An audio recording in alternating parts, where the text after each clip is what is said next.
Welcome to NN Telugu news. నేను Rajasekhar. Kaleshwaram project తెలంగాణకి జీవనది లాంటి కాళేశ్వరం ప్రాజెక్టు గత బీఆర్ఎస్ ప్రభుత్వంలో నిర్మాణం జరిగిన తర్వాత బీఆర్ఎస్ పార్టీ అధికారంలో ఉన్నప్పుడే ఎన్నికలకు ముందు వచ్చినటువంటి రెండు పెళ్లిట్ల కుంగుబాటు రాజకీయంగా చాలా మలుపులో తిప్పింది. ఇప్పుడు అదే రాజకీయం నడుస్తుంది. దానికి సంబంధించి కాంగ్రెస్ పార్టీ ఒక కమిషన్ వేసింది. ఆ కమిషన్ తుది దశకు చేరుకుంది. ఇప్పుడు ఆ దశలో ఈటల తర్వాత హరీష్ రావు తర్వాత మాజీ సీఎం కేసీఆర్ రేపు వెళ్ళబోతున్నారా వెళ్ళరా అన్నటువంటి సందేహాలు ఉన్నా, వెళ్తారన్నటువంటి అంచనాలు ఉన్నాయి. సో వెళ్తే ఎలాంటి ప్రశ్నలు ఎదుర్కోబోతున్నారు? సో ఈ రాజకీయం అనేది కాంగ్రెస్ పార్టీ కక్షపూరితంగా చేస్తుందని పదే బీఆర్ఎస్ పార్టీ ఆరోపణలు చేస్తుంది. సో అందులో ఉన్నటువంటి వాస్తవం అంతా, కాళేశ్వర కమిషన్ ఏం తేల్చబోతుంది? సో నిన్న అడిగినటువంటి ప్రశ్నలు హరీష్ రావుకు సంబంధించినటువంటి ప్రశ్నలే మళ్ళీ వేయబోతున్నారా? ఎలా ఉండే అవకాశం ఉంది?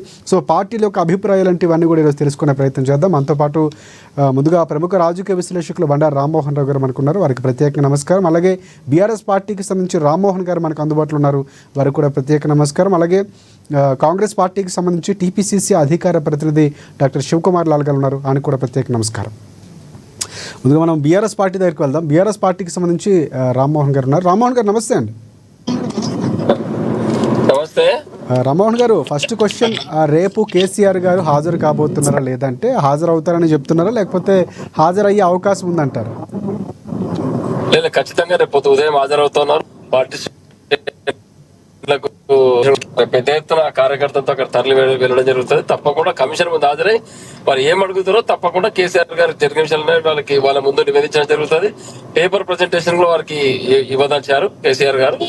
ఏం జరిగింది అనేది ఆ కేబినెట్ సబ్ కమిటీ ద్వారా ఏం నిర్ణయం తీసుకోవడం జరిగింది, లేదా మంత్రివర్గం ఏం నిర్ణయం తీసుకోవచ్చు, మొత్తం అన్ని వివరాలు కూలంకషంగా వారికి సమర్పించడం జరుగుతుంది. ఇందులో ఎలాంటి అనుమానం అసలు ఎక్కడ పొరపాటు జరగలేదు. ఎక్కడైతే పొరపాటు వారు భావిస్తారు, అవినీతి జరిగిందని వారు భావిస్తారు, దానికి ఎలాంటి ఆస్కారం లేదు.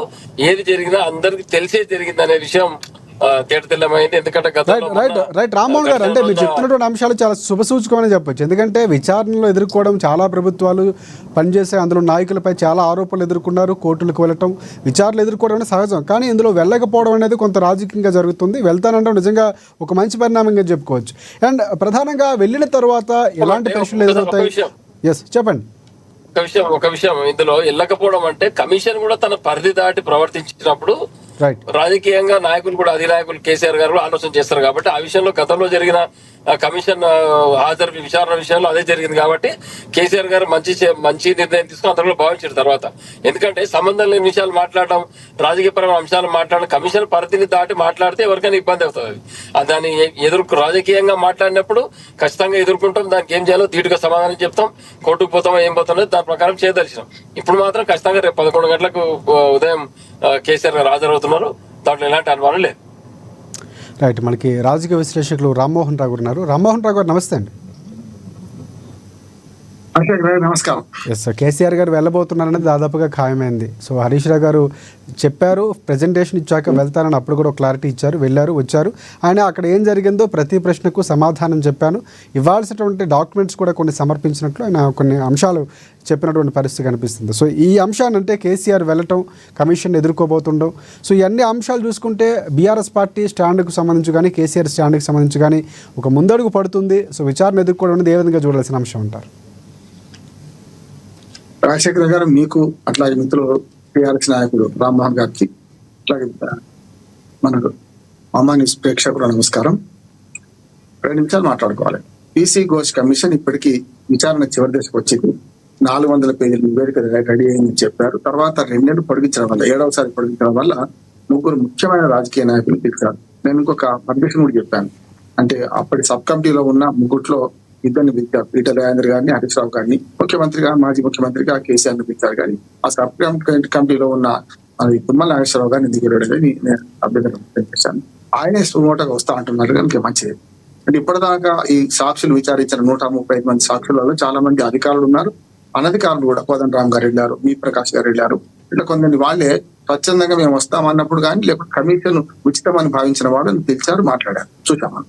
కనుక ఈ సాక్ష్యాధారాలు పూర్తిగా చేసి అవినీతి, అందులో అట్లాగే నిర్మాణంలో లోపాలు, వీటిని చేయమని వీళ్లకు ఆదేశాలు ఉన్నాయి. టర్మ్స్ ఆఫ్ రిఫరెన్సెస్ అంటారు. అంటే ఒక కమిషన్ ఏర్పాటు చేస్తే ఈ కమిషన్ విధి విధానాలు ఏమిటి, ఏం చేస్తారు. కమిషన్ జుడిషియరీ కమిషన్ ఒక రకంగా చెప్పారంటే అది జుడిషియరీకి ఉన్న సమన్లు పంపే అధికారం నుంచి అన్ని ఉంటాయి. అందుకని కేసీఆర్ గారు వెళ్ళకపోవడం లేదు. ఇంతకుముందు రామ్మోహన్ చెప్పినట్టు, మిత్రులు రామ్మోహన్ చెప్పినట్టు అక్కడ మొన్న నరసింహారెడ్డి గారి కమిషన్ ముందు పోకపోవడానికి ప్రధాన కారణం ఏంటంటే ఆయన ఏమంటారు, విచారణ పోయే ముందే తీర్పు చెప్తుంటారు, వన్ సైడ్ మాట్లాడారు. కానీ నరసింహారెడ్డి గారి గురించి నా మిత్రుడు ఆయన కూడా జడ్జి గారు ఆయన చేసిన తప్పు అని ఆనాడు అన్నాడు. సుప్రీంకోర్టు కూడా మొట్టికాయలు కొట్టి పక్కన పెట్టింది ఆయన వద్దన్నది. లోకూర్ గారి కమిషన్ వచ్చింది. ఇక కాళేశ్వరం గురించే మాట్లాడు. రేపు కేసీఆర్ గారు వెళ్తారు. అంతకుముందు రామ్మోహన్ గారు నాది ఒక ప్రశ్న. అంటే ఇప్పుడు కమిషన్ వెళ్తున్నటువంటి తీరు ఏదైతే ఉందో, ప్రశ్నిస్తున్నటువంటి తీరు, దానికి సంబంధించినటువంటి తీసుకున్న చర్యలు, సో దాన్ని వేగవంతం చేయటమో లేకపోతే దాన్ని నిగ్గు తేల్చే ప్రయత్నం చేయటమో కమిషన్ సరైన దిశలోనే వెళ్తుంది అనుకోవచ్చా? నేను 2-3 సార్లు అభ్యంతరం పెట్టాను. ఎప్పుడు కూడా ప్రశ్న తప్పైతే జవాబు తప్పైతే రాసేది. ఇప్పుడు మీ భార్యను మీరు ఇప్పుడు కొడుతున్నారా మానేశారా, రెండింటికి ఒకటే, కొడుతున్నా మానేసినా, ఈ రెండే సమాధానాలు చెప్తే ఏమైంది, ప్రశ్న తప్పుడు కనుక కొడుతున్నా అన్న తప్పే, మానేసిన అంటే అంతకనే తప్ప, అంటే అంతకుముందు కొట్టినట్టు లెక్క. ఇది కూడా అంతే. మనకేంటంటే మీరు విచారణలో లీడింగ్ క్వశ్చన్స్ అడిగారని నేను గతంలో చెప్పాను. అంటే ఈ ప్రశ్న ఎందుకు అడగడం వచ్చిందంటే మొన్న మీరు మాట్లాడుతూ ప్రశ్నించినటువంటి అంశాల్లో కొన్ని అంటే ప్రశ్నించే తీరు లేకపోతే కొన్ని అంశాలు మార్చాల్సిన అవసరం ఉందని మనం మాట్లాడుకున్నాం. అందుకే నేను మరొకసారి ఆ ప్రశ్న అడుగుతున్నాను. అందుకని ఇప్పుడు ఏమైందంటే దారికి వచ్చారు ఆయన పీసీ ఘోష్ గారు. మన ఈటల రాజేందర్ గారిని 19 ప్రశ్నలు వేస్తే 19 ప్రశ్నలు ప్రభుత్వ నిర్ణయం ఉందా, కేబినెట్ నిర్ణయం ఉందా, ప్రభుత్వం అసెంబ్లీలో ఆమోదించిందా, ఇవన్నీ అసలు ప్రశ్నలు అడగాల్సినవి కావు. ఎందుకంటే రికార్డు తెప్పించుకుంటే తేలుతుంది కదా, ముంజేది కంకడానికి అర్థం ఎందుకు, దానికి ఈటల రాజేందర్కి సమాధానం చెప్పాల్సిన అవసరం లేదు. కానీ ఇప్పుడు ఏమైందంటే రాజకీయ నాయకులను అంటే ఈ ముగ్గురిని పిలవడం వల్ల కమిటీకి ఒక అంటే కమిషన్ కు ఒక క్లారిటీ వస్తుంది అనుకుంటున్నాను. ఇప్పటిదాకా అధికారులను పిలిచారు, లేకుంటే కొందరు సపోర్టెడ్ డాక్యుమెంట్స్ పెట్టే వాళ్ళని, కోదండరాం గారిని లాంటి వాళ్ళని, అంటే ఇటు వ్యతిరేకం ఉన్న వాళ్ళు అనుకూలం అని అందరిని పెట్టారు. కానీ ఏమంటున్నానంటే రికార్డులు ఉన్నాయి కదా, ఇప్పుడు అధికారులు చేయాల్సిన పని ఏంటంటే ప్రభుత్వం ఏమో విధి విధాలు నిర్ణయిస్తుంది, నిర్ణయించిన తర్వాత నిర్మాణం చేయాల్సింది అధికారులు కదా. కనుక అధికారులను అడిగేటప్పుడు ఈ ప్రశ్నలు అడగొద్దు. ఇప్పుడు రాజకీయ నాయకులు అడిగేటప్పుడు విధాన నిర్ణయం ఎట్లా చేశారు, ఏం చేశారు, ఇవన్నీ అడగడం తప్పు కాబట్టి. అందుకని ఈటల రాజేందర్ గారు ఏమన్నారు, ఇది కేబినెట్ నిర్ణయము, కేబినెట్ నిర్ణయం జరిగిన తర్వాతనే ఆ తర్వాత అసెంబ్లీలో పెట్టాము, స్థల మార్పిడికి కూడా తీర్మానం చేసినాము, దానికి ఒక సబ్ కమిటీ వేశారు, అందులో ముగ్గురం ఉన్నాము, ఇరిగేషన్ శాఖ మంత్రి హరీష్ రావు గారు, ఆర్థిక శాఖ మంత్రి తాను ఈటల రాజేందర్ గారు, అందులో గతంలో మన ఇరిగేషన్ శాఖ మంత్రి తెలుగుదేశం హయాంలో చేసిన మన తర్వాత చేసిన ఉత్తమ నాగేశ్వరరావు గారు ఉన్నారు. మేము ముగ్గురం కూడా కమిటీ రిపోర్ట్ ఇచ్చినాం. మా ఒక్కటే కాదు, ఆ అధికారులతో, ఇంజనీర్లతో, రిటైర్డ్ ఇంజనీర్లతో వేసిన కమిటీ కూడా పరాయిగా చేయబడడానికి అక్కడి నుంచి మార్చి కిందికి మార్చడానికి సహేతుకమైన కారణాలు చెప్పింది, మారడానికి అనుమతించింది. ఆ రిపోర్ట్ లో వాళ్ళు స్పష్టం చేశారు. నిర్మాణ సంస్థ ఏదైతే ఉందో మనకు కేంద్ర ప్రభుత్వ రంగ సంస్థ, ఆనాడు ప్రాణహిత చేవేళ్లకు అక్కడ ఎట్లా అవకాశం ఉంది అందులో 41 టీఎంసీలు కాదు, ఎక్కువ టీఎంసీలు అంటే 90x2 180 టీఎంసీలు తరలించాలంటే ఇక్కడ మార్చాలంటే రిపోర్ట్ ఇచ్చింది కదా. అదొకటి. 9 ఏళ్ళుగా ఆ ప్రాజెక్టు మొదలే పెట్టలే, 3,500 కోట్లు ఖర్చు పెట్టినా కూడా ప్రాణహిత చేవేళ్ల ముందర పడలే, కొత్త కాలువలు తవ్వారు. కనుక 9 ఏళ్ల తర్వాత ప్రభుత్వాలు గతంలో నాగార్జున సాగర్ ప్లేస్ మార్చింది, నందికొండ దగ్గర కట్టాల్సింది గతంలో నాగార్జున సాగర్ కిందికి మార్చారు కదా. అది పెద్ద అన్యాయం జరిగింది తెలంగాణ ఉద్యమంలో, చాలా పెద్దది రాజశేఖర్ గారు. ఇప్పుడు నందికొండ దగ్గర కడితే మన దక్షిణ తెలంగాణ కొంత సస్యజామన పోయేది, కిందికి వెళ్ళడం వల్ల అది నష్టం జరిగిందని గతంలో ఉన్నది. శ్రీరామ్ సాగర్ ప్రాజెక్టు కూడా ఇంకా కొంచెం కిందికి కడితే ఇంకా వేరుగా ఉంటుండే, మనకు బాబ్లీ జలాల పరిస్థితి రాకపోతుండే. అంటే ఆనాడు పాలకులు నిర్ణయం తీసుకున్నారు. అది నిర్ణయం అసెంబ్లీ కానీ చట్టసభలు కానీ లేకుంటే ప్రభుత్వాలు నిర్ణయాలు తీసుకుంటే, ప్రభుత్వాలు శాశ్వతం రాజశేఖర్ గారు, పార్టీలు శాశ్వతం కాదు. ఇవాళ ఆ నిర్ణయం మీద ప్రశ్నించేటప్పుడు 2 ఉన్నాయి ఇక్కడ. ఒకటేమో ఇప్పటికే కాళేశ్వరం మీద ఒక రిపోర్ట్ ఆల్రెడీ వచ్చేది. విజిలెన్స్ కమిషన్ ఏం చెప్పిందంటే 38 మంది అధికారుల మీద శాఖాపరమైన చర్యలు తీసుకోమన్నది, దాంతో పాటు కొందరినేమో సస్పెండ్ చేయమన్నది, కొందరు రికవరీ చేయమన్నది కొందరి దగ్గర నుంచి డబ్బులు. రెండోది ఏంటంటే మనకు ఇప్పటికే NDSA, national dam safety authority, Kishan Reddy గారికి కేంద్ర మంత్రి, ఆయన మాట్లాడొస్తలేదు. ఆ NDSA కేంద్ర మంత్రి, ఆయన NDSA కు ఫుల్ ఫామ్ చెప్పలేకపోతున్నాను, చూశాను వేరే ఆ ఇంటర్వ్యూలో. కనుక NDSA రిపోర్ట్ ఏం చేసిందంటే మేడిగడ్డ బ్యారేజ్ కి ఎక్కువ, డ్యామ్ కు తక్కువ, 2 పిల్లలు కుంగిపోయినాయి. కానీ దాన్ని బాగు చేసుకుంటే అవకాశం ఉన్నది. ఏడో బ్లాక్ లో 2 పిల్లలు కుంగిపోయి 7వ బ్లాక్ తీయడానికి అవకాశం ఉంది. మన హరీష్ రావు గారు కూడా పవర్ పాయింట్ ప్రజెంటేషన్ చేశారు కదా, స్పష్టంగా 85 పిల్లర్లు ఉన్న దానిలో అలా బ్లాకులు చేశారు. ప్రతి 6-7 పిల్లర్లకు ఒక బ్లాక్ చేశారు. 7వ బ్లాక్ లో ఉన్న ఈ పిల్లర్లలో ఒక 2 పిల్లలు గుంగిపోతే అంతవరకు తీసేయచ్చు, మొత్తం నిర్మాణం జరగొట్టాల్సిన అవసరం లేదు అని రిపోర్ట్ ఉన్నది కదా. NDSA రిపోర్ట్ ఎందుకు పాటిస్తలేరు అనే సమస్య వస్తుంది. ఇప్పుడు 3వది, ఇప్పుడు పీసీ ఘోష్ కమిటీ. ఇప్పటిదాకా ఆల్మోస్ట్ ఆల్ విచారణ పూర్తయింది. ఈ ముగ్గురితో పూర్తి అవుతుంది అంటున్నాను. కేసీఆర్ గారు కూడా స్పష్టంగా ముఖ్యమంత్రిగా ఆయన తీసుకున్న నిర్ణయాలు డాక్యుమెంటేషన్ ఉంటది.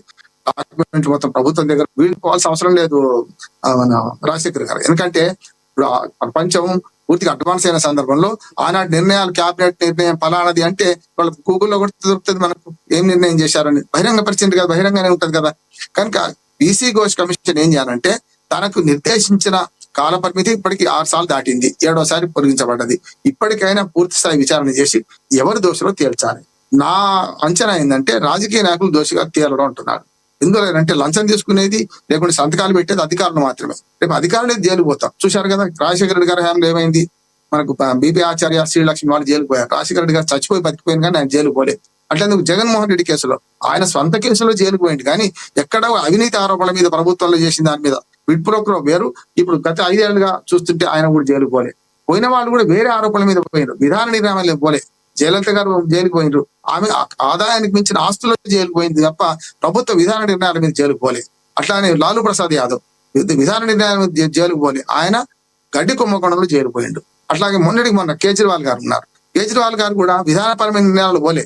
దానిలో లిక్కర్ కుంభకోణం జరిగింది, డబ్బులు చేతులు మారినాయి, దాని మీద పోయిండు. అందుకని ఇక్కడ కూడా ఏంటంటే విధానపరమైన నిర్ణయాల్లో కేసీఆర్ గాని హరీష్ రావు గారు కానీ వీళ్లకు వాళ్ళ దాకా రాదంటున్నాను నేను. వస్తే చూద్దాం. అంతే చంద్రబాబు నాయుడు గారు జైలుకి వెళ్ళారు. ఆయన 13 సంతకాలు పెట్టాడు ఏది అకౌంట్లలో వాటిల్లో. కనుక ఎప్పుడు కూడా సర్పంచ్కి తప్ప రాష్ట్రపతి దాకా ఎవ్వరికి కూడా ఒక ప్రజాప్రతినిధికి సంతకాలు పెట్టే అర్హత లేదు. డ్రాయింగ్ పవర్ ఎవరికి లేదు. కనుక చేసేది ఎవరు? డిసైడ్ నోట్ రాయాలి. ఇప్పుడు నేను ఒక ఇల్లు కట్టమని చెప్తాను ఇంజనీర్ కు, నాకు మాత్రం ఇదే ఇస్తాను ఇల్లు కట్టమంటే ఒప్పుకోడు. సార్ ఇంత స్టీల్ కావాలి, ఇంత సిమెంట్ కావాలి అని చెప్తాడు. అంటే ఇంజనీర్లు చేసే పొరపాటుకు మన ఓనర్ ఎట్లా బాధ్యుడు అవుతాడు?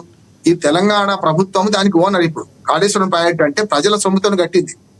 సుమారు 90,000 కోట్ల రూపాయలు ప్రజల నుంచి అప్పు తీసుకొని, ప్రజల నుంచి అంటే బ్యాంకుల నుంచి అప్పు తీసుకొని కట్టింది. అది దానిలో 2 పిల్లలు కుంగిపోయిన మేడిగడ్డను తీసుకొని మొత్తం కుక్కను చంపాలని పిచ్చి కుక్క అని ముద్ర వేసి చంపుతారా, లేకుంటే ప్రజానికానికి అన్యాయం చేస్తారా? ఈ 2 ఏళ్లుగా నేను స్పష్టంగా చెప్తున్నాను కాంగ్రెస్ ప్రభుత్వం మిగతా విధానాలు నేను మంచి అంటే మంచి, చెడ్డ అంటే చెడు. శివకుమార్ గారికి తెలుసు వారికి. కానీ నేనేమంటున్నానంటే ఇవాళ దీన్ని కేవలం బదనాం చేయడం, కాళేశ్వరం కూలేశ్వరంగా మారిందని బదనాం చేయడం కోసం వాడితే ఏమవుతుందంటే రేపు ప్రజలలో కాంగ్రెస్ ప్రభుత్వం పతనం మనకు బలహీనం అవుతుంది. అట్లా కాదు. దానికి అదే దీనికి రాజకీయ కక్షలు తీసుకోవడానికి చాలా అంశాలు ఉన్నాయి. కానీ ప్రజల మన భుజాల మీద తుపాకులు పెట్టి పెంచేది కరెక్ట్ కాదు. కాళేశ్వరం ప్రాజెక్టును వీలైన తొందరగా నిర్మాణం అదేందో మరమ్మతు చేయాలి. NDSA రిపోర్ట్ పాటించాలి. చేసి ఇప్పటికే నీళ్ళందరూ 1,00,000 ఎకరాలు పంటలు ఎండిపోయినాయి. ఇప్పటికైనా సరే వాళ్ళ మీద బదనాం చేయడానికి కాకుండా NDSA రిపోర్ట్ భావించి తీసుకొని రేపు రిపేర్లు చేయాలి. వీలైనంత వరకు కింది మీదకి ఎత్తిపోయింది. ఎప్పుడైతే కరువు కాటకాలు వచ్చినప్పుడు నీళ్లు బాగా లేనప్పుడే కింది ఎత్తిపోయడం జరుగుతుంది. మోటార్లు వృధాగా ఉంటే నష్టం ఉన్నది. మనకు కావాల్సింది ఇప్పుడు కరువు ప్రాంతంలో కరువు కాలంలో నేను నీళ్ల కష్టాలు తెలిసిన వాళ్ళకి మాట్లాడుతున్నాను. మనకు నీళ్లు లేకపోతే కిలోమీటర్ దూరం పోయి ఎత్తుకొట్టుకుంటాం నీళ్లు. మన కాళ్ళు అరుగుతాయని మనం చూడం కదా. విజిబిలిటీ అంటే అది గతంలో సమైక్య బ్యాంకులు చేసిన తప్ప అదే.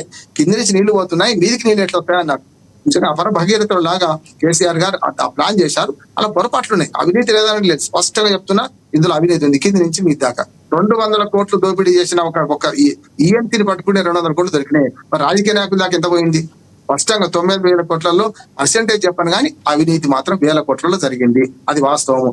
దాన్ని వెలికి తీయడానికి ఇంజనీర్లు తప్పు చేస్తే ఇంజనీర్లు ఇంకొకటి సంస్థల తెరువు ఎందుకు పోతలేదు? మెగా కృష్ణారెడ్డి ఉన్నాడు. మెగా అంటే ఆయన పేరు మన సంబంధం మెగా ఎల్ఎన్టీ ఉన్నది. ఈ సంస్థలన్నీ నిర్మాణ బాధ్యత తీసుకున్నాయి కదా. మరి వాళ్ళు అరకొర అక్కడ ఉంటే వాళ్ళు ఎందుకు ఒప్పుకున్నట్లు లెక్క? కనుక నిర్మాణ బాధ్యతలు ఉన్న వాళ్ళని కూడా బాధ్యులు చేయాలి. క్రిమినల్ కేసులు పెట్టాలి దీని మీద. ఒక్క కాళేశ్వరంలో ఒక మేడిగడ్డ బ్యారేజ్ కుంజిపోయి మనకు అన్నారం బ్యారేజ్ లో సీపేజీ ఉండి మనకు తుండిలలో కొంత నష్టం జరిగితే ఆ 3 బ్యారేజీల విలువ అంతా కలిస్తే 8 నుంచి 10,000 కోట్లు మొత్తం 3 కనుక మిగతా కోట్లు అయితే మన పునరుద్ధరించారు. తర్వాత రంగనాయక డ్యాము, తర్వాత మల్లన సాగరు, ఇవాళ కొండపోచమ్మ, నిన్న కాక మొన్న రేవంత్ రెడ్డి గారు శంకుస్థాపన చేసిన మనకు గంధమల్ల రిజర్వాయర్, ఇవన్నీ దీనిలో భాగమే కదా. కాళేశ్వరం అంటే ఆ 2 పిల్లర్లు మేడిగడ్డ కాదు. స్పష్టంగా చెప్తాను. రిజర్వాయర్లు, సబ్ స్టేషన్లు, మనకు పైప్ లైన్లు రకరకాలుగా ఉన్నాయి. ఇవన్నీ కలిపితేనే కాళేశ్వరం. ఇది ఒక్కటే కాదు, ఇంకా కాళేశ్వరం కార్పొరేషన్ కింద దక్షిణ తెలంగాణ ఉన్న ప్రాజెక్టులు కూడా అందులో ఇన్వాల్వ్ అయి ఉన్నాయి. కనుక కాళేశ్వరం అనే పేరు పెట్టడమే తప్పైంది నిజంగా చెప్పానంటే. అదే పేరు పాతది అంబేద్కర్ ఇంకేదో పేరు ఉంటే అసలు కాళేశ్వరం కింద పదినాలు రాకపోయేదని నేను అంటున్నాను. ఏదైనా సరే నిర్ణయం సరైంది, అమలు సరిగ్గా జరగలేదు కనుక అమలు సరిగ్గా జరిపించే బాధ్యత అధికారులది. ఎక్కడైనా తప్పు జరిగితే డిసెంట్ నోట్ రాయాలి, అవసరమైతే ఇంటికి వెళ్ళాలి, నేను పని చేయను. కానీ ముఖ్యమంత్రి గారు చెప్తే విన్నా అని ఎవరు అధికారి అన్నా కూడా, బిగ్ బాస్ ముఖ్యమంత్రి గారి అప్పటి ముఖ్యమంత్రి గారి అన్నా కూడా అది చెల్లనేరు. నోటి మాటకు విలువ ఎక్కడిది? రికార్డెడ్ ఎవిడెన్స్ కావాలి. కేసీఆర్ గారు స్పష్టంగా నిర్ణయం ప్రకారం ఏం చేసినావు, క్యాబినెట్ నిర్ణయం ఏంటి, అసెంబ్లీ ఏంటిది, ఇవన్నీ రేపు సబ్మిట్ చేస్తారు కదా. నిన్ననే హరీష్ రావు గారు వెళ్ళొచ్చారు. రాజకీయ నాయకులకు నష్టం జరగదు, పోతే అధికారులు బక్రాలకు అధికారులు భరిస్తారు. రైట్ రామ్మోహన్ రావు గారు. మనకి కాంగ్రెస్ పార్టీ నుంచి శివలాల్ గారు జాయిన్ అయ్యారు. ఎస్ డాక్టర్ శివకుమార్ లాల్ గారికి నమస్కారం. శివలాల్ గారు. ఎస్ శివలాల్ గారు, మీ వాయిస్ ఎస్ వినిపిస్తుంది. ఎస్ కేసీఆర్ రేపు రాబోతున్నారు విచారణకు, ఆయన అక్కడ విచారణ ముందుకు రాబోతున్నారు. కమిషన్ అడిగే ప్రశ్నలకు సమాధానం చెప్పబోతున్నారు. సో అంటే ఈ పరిణామాన్ని ఏ విధంగా చూస్తారు? ముందుగా ఏఎన్ఎన్ న్యూస్ ప్రేక్షకులకు, మీకు ప్యానెల్లో ఉన్న వారికి నమస్కారం. ఒకటి ఏమంటే, నిన్న హరీష్ రావు పోవడము, దానికి ముందు పవర్ పాయింట్ ప్రజెంటేషన్ చేయడము, నేను గతంలో కూడా మనం మాట్లాడిన ఒక డిబేట్లో మన బండారి రామ్మోహన్ రావు గారు కూడా ఉండే, హరీష్ రావు ఏదైతే పవర్ పాయింట్ ప్రజెంటేషన్ చేసిండో దాంట్లో కూడా కొంచెం గోల్మాల్ ఉంది అనేది మనం గతంలో కూడా మాట్లాడినాం. ఇప్పుడు కూడా నేను అదే చెప్తున్నా. ఎందుకంటే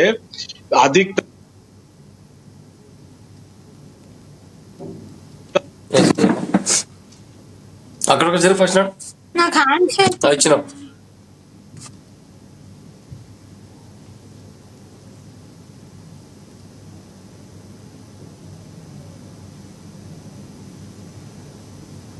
ఈ ఒక్క మనకు రైట్ రామ్మోహన్ రావు గారు, ఇంకొక ప్రశ్న. ప్రధానంగా మంత్రిమండలికి ఆమోదం తెలపలేదు మంత్రిమండలి ఎక్కడా కూడా అని మన తుమ్మలు చేసిన వ్యాఖ్యలు చాలా కీలకంగా ఉన్నాయి. ఇదే అంశంపై కమిషన్ విచారించబోతుంది, దాన్ని బేస్ చేసుకునే ప్రశ్నలు ఉండబోతున్నటువంటి వార్తలు వినిపిస్తున్నాయి.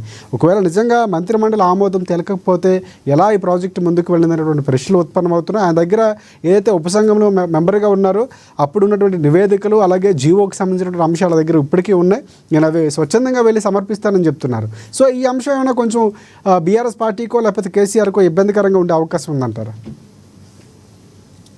స్పష్టంగా చెప్తున్నాను సార్. ఇప్పుడు పార్టీలు శాశ్వతం కాదు, ప్రభుత్వాన్ని నిర్ణయాలు తీసుకోకుండా అచేతనంగా ఉండవు కదా. దాని మీద వివాదాలు వచ్చినప్పుడు ఇవి రికార్డులే ప్రామాణికం అవుతాయి. అందుకని నేను ఏమంటున్నాను, ఆ ముగ్గురు అని నేను ఒక ఆర్టికల్ రాస్తాను. ఆ ముగ్గురు ఎవరంటే, ఆ ఉపసంఘంలో ఉన్న ముగ్గురులో 3 పార్టీల్లో ఉన్నారు. ఇవాళ హరీష్ రావు గారు ఉన్న పార్టీలో ఉన్నారు, బీఆర్ఎస్ లో ఉన్నారు. అంతకుముందు బీఆర్ఎస్ లో ఉన్నారు. ఆనాడు భారీ నీటిపారుదల శాఖ మంత్రి, అట్లాగే ఆర్థిక శాఖ మంత్రి వాళ్ళు బీజేపీలో ఉన్నారు. కానీ పార్టీ మారిన నిర్ణయాలు అయితే అప్పుడే కదా. ఇప్పుడు మంత్రివర్గ సమిష్టి బాధ్యత నాకేమో మీరు అనేది కాదు. దీన్ని భిన్నంగా మాట్లాడుతుంది తుమ్మల నాగేశ్వరరావు కాంగ్రెస్ పార్టీలో ఉన్నారు. పార్టీ మారినంత మాత్రం నిజాలైతే పోవు కదా. నిజంగానే ఆయన చెప్పి నిజమంటే అప్పుడు ఏం చేయాలంటే, ఆయన జీవో చూపించాడు నిన్న. ఏది ఇందులో ఈ మన మేడిగడ్డ ప్రాజెక్టు మార్చడం, అది కాళేశ్వరం నుంచి మన ప్రాణహిత నుంచి మేడిగడ్డకు మార్చడం అనేది లేదు, మాకు క్యాబినెట్ సబ్ కమిటీలో లేదు అని అంటున్నాడు. చూపించమని మంత్రి దగ్గర నష్టమే లేదు అంటున్నాడు. కానీ అందులో ఇద్దరైతే ఇదే ధృవీకరిస్తున్నారు కదా. ఇప్పుడు రేపు పొద్దున కేసీఆర్ గారు కూడా ధృవీకరిస్తారు. ఇంకొక అంశం అంటే హరీష్ రావు గారి దానికి సంబంధించినటువంటి పత్రాలు ఉన్నాయని ఆయన తీసుకువెళ్ళటం, రేపు కేసీఆర్ గారు తీసుకొస్తారేమో, అది మనం చెప్పలేము. కానీ ఇక్కడ భిన్నంగా వినిపించడం అనేది కొంతవరకు కన్ఫ్యూజన్ అవుతున్నటువంటి పరిస్థితి. అసలు ఎవరు నిజం చెప్తున్నటువంటి క్లారిటీ కూడా లేదు. రాజశేఖర్ గారు సమన్ ఇష్యూ చేయకముందే నేను చెప్పాను, నేను డిమాండ్ చేశాను కూడా. ఈ ముగ్గురులో 3 పార్టీలో ఉన్నారు కదా. ఇవాళ ఆనాడైతే కేబినెట్ లో 3 సభ్యులే కదా. సబ్ కమిటీలో ఏం జరిగింది ముగ్గురు చెప్పాలి. ఇద్దరికే సమాన్లు పంపారు. ఆ 3వ ఆయనను కూడా పిలిస్తే బాగుంటుందని నేను బీసీ ఘోష్ కమిషన్ సూచన చేశాను మన టీవీ ద్వారా. కేసీఆర్ వెళ్ళొచ్చాక వెళ్తారు. బీసీ ఘోష్ కమిషన్ ఇంతవరకు ఆయన విలువలే వింటుందా అంటే కేవలం బయట ఆరోపణలు చేస్తున్నారు తప్ప విలువలే కదా. ఒకవేళ నిజమైతే హరీష్ రావు ఎట్లయితే మన పవర్ పాయింట్ ప్రజెంటేషన్ చేసిండో ఆ జీవోను బయట పెట్టి మంచి బ్రహ్మాండం చేయొచ్చు కదా. క్యాబినెట్ నిర్ణయం ఇది 1, ఇది 2, ఇది 3 ఇది అని చేయొచ్చు కదా. అందుకని నేను ఏమంటున్నానంటే, ప్రాజెక్టులు మన స్థలాల మార్పిడి గతంలో జరిగిందని ఉద్యమంలో కూడా చాలాసార్లు పేర్కొన్నాం కూడా, నందికొండ ప్రాజెక్టు గురించి. అందుకని ఇవాళ బీసీ ఘోష్ కమిషన్ కొండందవి ఎలకని పడతారా, లేకుంటే అసలు ఎలకని కూడా పట్టకపోతుంటారా అని ఆలోచించాలి. ఎందుకంటే నాకు అనుమానం వస్తుంది, అంటే ఇప్పటికీ 3 కమిషన్ రిపోర్ట్లు వచ్చినాయి. ఉదాహరణకు యాదాద్రి భద్రాద్రి విషయంలో చాలా పెద్ద ఎత్తున హైప్ క్రియేట్ చేశారు. ఆ రిపోర్ట్ ఇచ్చి లోకూర్ గారు నరసింహారెడ్డి గారిని పోయిన తర్వాత లోకూర్ గారు ఇస్తే ఆయన గతంలో నరసింహారెడ్డి గారు ఆల్రెడీ రిపోర్ట్ తయారైంది అన్నారు. మరి దాన్ని అనుసరించారా లేకపోతే ఆ తర్వాత అతను విచారణ చేశారు కదా, తాను కూడా ఒక 3 నెలలు తను ఉన్నాడు కదా, 3 నెలలు అయింది రిపోర్ట్ ఇచ్చి. ఆ రిపోర్ట్ ఎందుకు బయటపెడతలేరు అంటే ఎవరు బయటపడలేదనా? మీరు అవినీతిని నిర్మూలించాలనుకుంటే రాజకీయ నాయకులు ఎప్పుడు పడాల్సిన అవసరం లేదు. నిజంగానే యాదాద్రి భద్రాద్రిలో ఏమని జరుగుంటే మన BHEL నుంచి సప్లై చేశారు మెటీరియల్. BHEL ప్రభుత్వ రంగ సంస్థ, కేంద్ర ప్రభుత్వ రంగ సంస్థ. మరి దాని నుంచి అక్కడ లంచాలు తీసుకునే ఎవరు ఉంటాడు కనుక అది ఒకటి ఆలోచించాలి. అట్లాగే ఛత్తీస్గఢ్ ప్రభుత్వం నుంచి మన కరెంటు విద్యుత్ కొన్నారు అప్పటి తెలంగాణ ప్రభుత్వం. నాకు ఏమైతుందంటే ఇప్పుడు కిరణ్ కుమార్ రెడ్డి ప్రభుత్వము, KCR ప్రభుత్వము, జగన్మోహన్ రెడ్డి ప్రభుత్వము, వ్యక్తుల ప్రభుత్వం, రేవంత్ రెడ్డి ప్రభుత్వం ఇప్పుడు గతంలో లేకుండే సార్. కేంద్ర ప్రభుత్వం అంటే కేంద్ర ప్రభుత్వం కూడా తప్పుడు మాటే, యూనియన్ గవర్నమెంట్ అంటారు. మీరు చూడండి మంత్రివర్గంలో యూనియన్ మినిస్టర్ అంటారు, కానీ సెంట్రల్ మినిస్టర్ మనం అంటున్న మాట రాజ్యాంగంలో యూనియన్ గవర్నమెంట్ అనే ఉన్నది. అట్లా రాష్ట్ర ప్రభుత్వాలు ఆంధ్రప్రదేశ్ ప్రభుత్వం, తెలంగాణ ప్రభుత్వం అని ఉండాలి. కానీ ఎప్పుడైతే ఎన్టీ రామారావు గారు మన కాంగ్రెస్ ప్రభుత్వం ఏర్పడిందో అప్పుడు యాక్చువల్ గా దేశవ్యాప్తంగా 67లోనే 9 రాష్ట్రాలు కాంగ్రెస్ ప్రభుత్వాలు వచ్చినప్పుడు ఏ పార్టీ పేర్లతో పిలిచేవాడు. ఇది తెలుగుదేశం ప్రభుత్వం, అది కమ్యూనిస్ట్ ప్రభుత్వం, ఇది ఫలానా పార్టీ ప్రభుత్వం పిలిచేవాడు. ఇప్పుడు ఏమైంది, పార్టీలు కూడా పోయినాయి, వ్యక్తుల ప్రభుత్వాలు అయింది. రేవంత్ రెడ్డి ప్రభుత్వము, లేకపోతే చంద్రబాబు నాయుడు ప్రభుత్వం, జగన్మోహన్ రెడ్డి ప్రభుత్వం, KCR ప్రభుత్వం అయిపోయింది. కనుక ప్రభుత్వాలు శాశ్వతం, వ్యక్తులు వాళ్ళు ఉంటారు, రేపు పోతారు. ఇక్కడ రెండోది ఏమంటున్నానంటే ఈ PC ఘోష్ కమిషన్ ఇప్పుడు విచారణ 2 నెలలు పొడిగించినా కూడా ఈ ముగ్గురితో ఆపుతుందా, ఇంకా సాక్షులు పిలుస్తారా? మీరన్న తుమ్మల నాగేశ్వరరావుని పిలుస్తారా, లేకుంటే ఇంకేమైనా చెక్ చేస్తారా? రిపోర్ట్ తయారు కావడానికి ఇంకో 10 రోజులు తీసుకున్నా కూడా వీలైనంత తొందరగా రిపోర్ట్ ఇవ్వాలి. ప్రజల అనుమానాలు పటాపంచలు చేయాలి. ఎందుకంటే ఈ ప్రభుత్వం వచ్చిన 16 నెలల్లో 5 రకాల కుంభకోణాలు బయటకు తీస్తానది. ఒకటేమో first telephone tapping. Prabhakar Rao గారు నిన్న వచ్చారు విదేశాల నుంచి, ఆయన ప్రశ్నించాల్సి ఉన్నది. టెలిఫోన్ ట్యాపింగ్ లో తేలాలి. గొర్రెల కుంభకోణం, 100,000 గొర్రెలను మీరు కొన్నట్టు చూపించి నిజంగా చేశారు. దాని మీద ఇంతవరకు 2 మీద తప్ప అధికార చర్యలు లేవు. మూడవది ఏమో టెలిఫోన్ ట్యాపింగ్, గొర్రెల మన ఈ కార్ రేసులో మందగించింది, మన విచారణ మందగించింది. అట్లాగే మనకు చెప్పిన భద్రాద్రి యాదాద్రి రిపోర్ట్ వచ్చి 2 నెలలు అయింది, రాలేదు. ఇప్పుడు 5వది ఇది.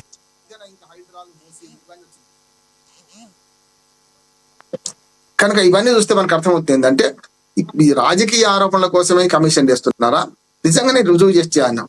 ప్రజాధనమే ఎవరు దుర్వినియోగం చేసిన తప్పే. అది KCR గాని, జగన్మోహన్ రెడ్డి గాని, లేకపోతే రేవంత్ రెడ్డి గాని, ఎవరైనా. కనుక ప్రజాధనం దుర్వినియోగం జరిగిన చోట దోషులను పట్టుకోవాలి, శిక్షించాలి, దానికి అవసరమైన నిర్ణయాలు తీసుకోవాలి. కానీ కేవలం రాజకీయంగా బట్టగాల్చి మీదేసి ఒకరినొకరు వాళ్ళు చేసుకుంటే భార్యాభర్తలు పంచాయతీ పెట్టుకొని చుట్టాలను పారదోల కథ ఉంది మనకు, చుట్టాలు పారిపోతారు. అట్లానే ఇది ఏమైందంటే ప్రజల అసలైన సమస్యలు చర్చకు రాకుండా ఇట్లాంటి అనవసర విషయాలు ముందుకు తీసుకొచ్చుకొని ప్రజలను గందరగోళపరుస్తున్నారని నేను అంటున్నాను. ఎస్ శివరాల్ గారు, ప్రధానంగా అంటే ఇక్కడ ఉన్నటువంటి కమిషన్ ఎదురుకి KCR రాబోతున్నారు ఒక అంశం అయితే, ఏ ప్రశ్నలు అడగబోతున్నారు అనేది కమిషన్కి సంబంధించినటువంటి అంశం. కానీ రావటం ఒక మంచి పరిణామం అంటారా? ఒకటి ఏమంటే రాజశేఖర్ గారు, ఖచ్చితంగా KCR కమిషన్ ముందు ఖచ్చితంగా హాజరు కావాలా. అది ఏం జరుగుతుంది పరిణామం అనేది పక్కన పెడితే, ఖచ్చితంగా ఆయన మీద ఏదైతే అభియోగం వచ్చిందో ఆ అభియోగంకి ఆయన ఎట్లాగో తిరస్కరిస్తాడు, నాకు సంబంధం లేదు, ఇంజనీర్లు చూసుకోవాలనే రకంగా చెప్తాడు. అది అక్కడ చెప్పకుండా ఖచ్చితంగా ఈసారి మటుకు ఆయన ఆధార్ కావాల్సి వస్తుంది. ఆధార్ కాకపోతే మటుకు ఖచ్చితంగా దాని పరిణామం మళ్ళీ వేరే ఉంటది. ఎట్టి పరిస్థితుల్లో నాకు తెలిసి బహుశా హరీష్ రావుని ముందు పో అని చెప్పిండు కాబట్టి ఎట్టి పరిస్థితుల్లో KCR రేపు మామూలుగా హాజరు అవుతాడు అనేది కూడా నేను అనుకుంటున్నాను. ఎందుకంటే హాజరు అయితేనే ఆయనకు కూడా తెలుస్తుంది, రేపు ప్రజలకు కూడా ఏదైతే తెలంగాణ రాష్ట్రంలో కాళేశ్వరం వల్ల KCR చేసిన నష్టం ఏంది, లేకపోతే ఏం జరిగింది.